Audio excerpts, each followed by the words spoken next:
Okay, today we are talking about inverse relations and functions.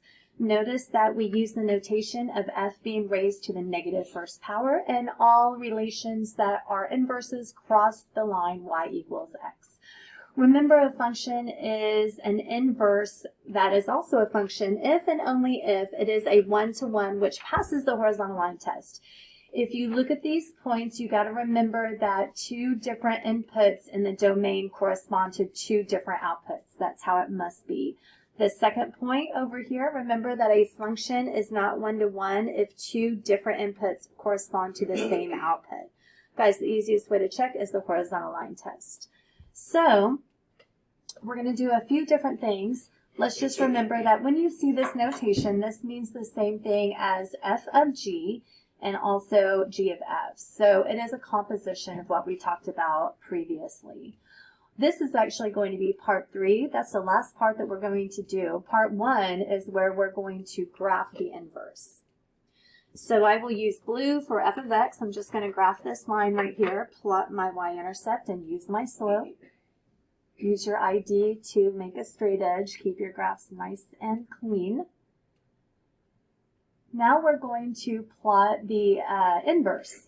Now the inverse has a slope of 1/2, but if I try to distribute that, I would get a weird fraction. So what I'm going to do is I'm going to let x equal 0, because when I let x equal 0, then I know that I'm going to get a fraction there, so I'm not going to use that. But if I let x equal 3, 3 minus 3 is going to be 0 in the parentheses, which is going to give me a y-coordinate of 0. So the inverse is going to start there, and then I'm just going to use slope, find 2 dots, and then that's all I need to connect to make a line. So that is the inverse, which is green. I know it's kind of hard to tell. And then remember, the line of reflection is always the linear parent function of y equals x.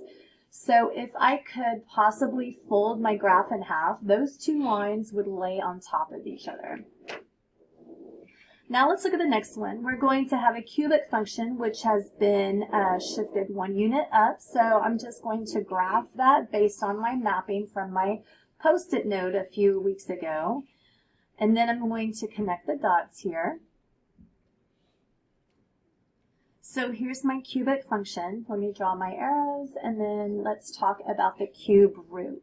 Remember, the cube root is going to undo whatever is being cubed. And again, I'm just going to plug in some ordered pairs here. So when I plug in ordered pairs, I know that this graph is going to have a couple of points, and it's actually going to look like a sideways cubic function. So when I plot these points, I know the graph has shifted 1 unit to the right, and then I'm going to use my x-coordinate of 9. So I'm counting over 9 places.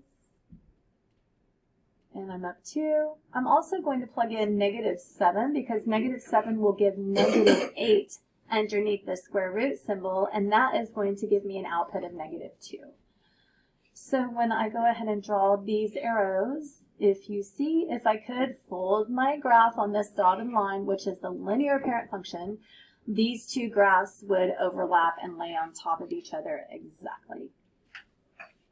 So I did plug in ordered pairs, but I just wanted to show you a super easy way to also graph an inverse.